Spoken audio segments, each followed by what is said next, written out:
So unemployment is as a sort of structural thing is sort of under attack, or it's under attack. It's becoming a norm as well, as I say, because so and of those who do manage to qualify for what is not a living wage unemployment, those are now under attack under the new regulations that were brought in as part of this mega budget that or whatever it's called, so that those who have been collecting frequently have more than 3 claims, so they are expected to accept a job with 20% less pay than they're getting now. They don't have the right to say, no, that's not my skill, that's not my wage level, and so on. That is being attacked, particularly for the longer term, or for the regular or the frequent claimants, as if it's, as if they're dogging it, and also for the occasional claimants.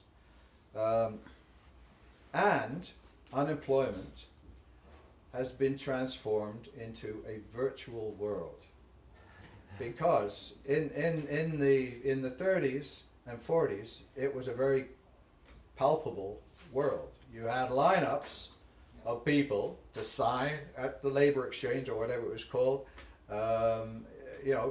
sign to show that you're looking for work and to get paid. And it's a collective, it's clearly a collective social problem when you've got people lining up, and actually people have a sense of their own communality, and actually organizing was that much more possible.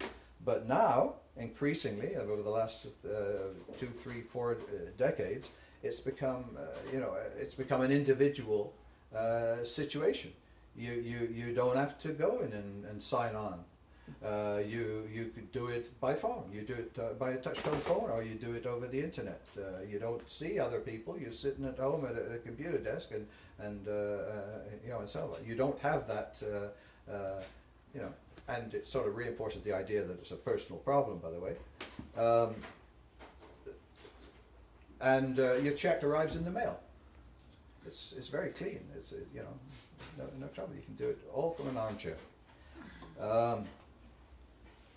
And in fact, anticipating this situation, or actually further sort of moving along in the cycle, the federal government has announced that in the next 3 years they're cutting down the number of Service Canada centres from 120 to 22.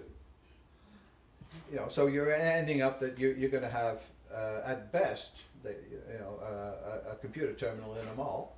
That is your Service Canada contact point. To make contact with a real live person, you have to make a special appointment that's really going to be quite a hassle to get. So as I say,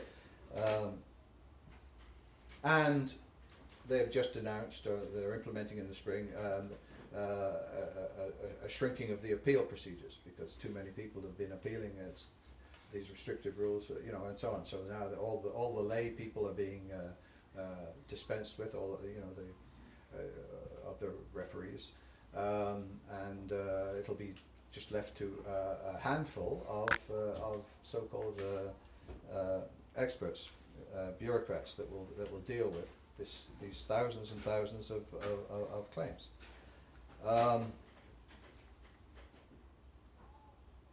Anyway, back to the issue of employment status.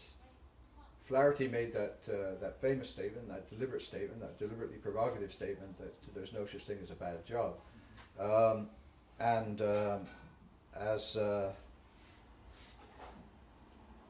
As Andrea, where is Andrea?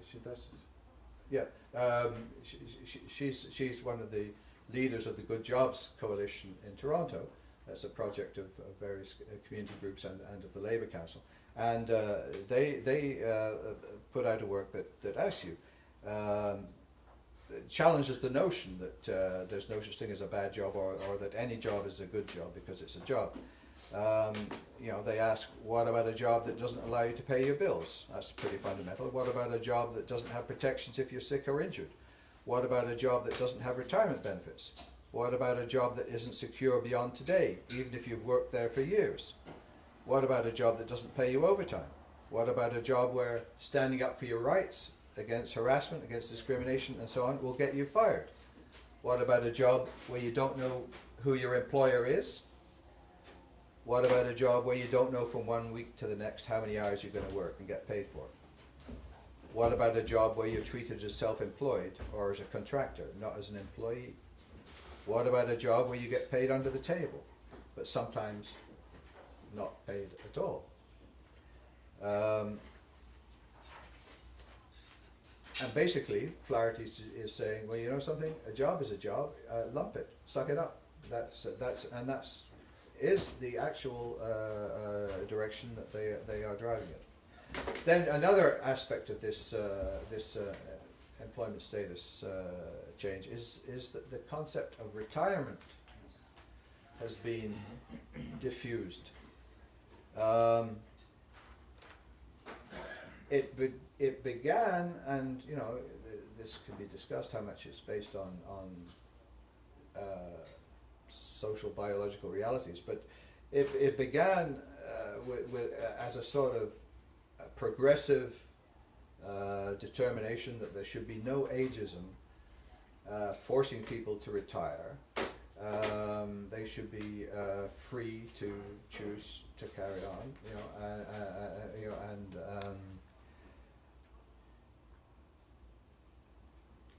it was seen as or it was projected anyway, as a sort of human rights victory,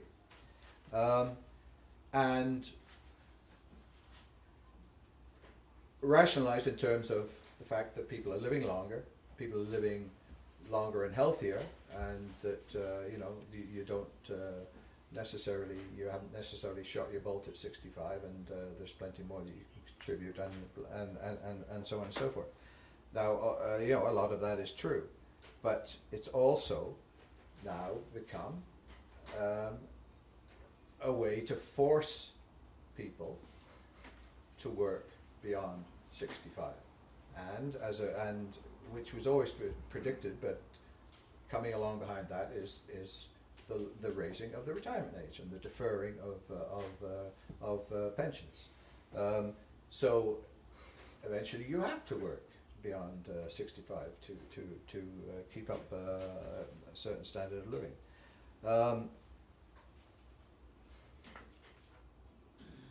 And the result is that since 2008, that's a very short period again,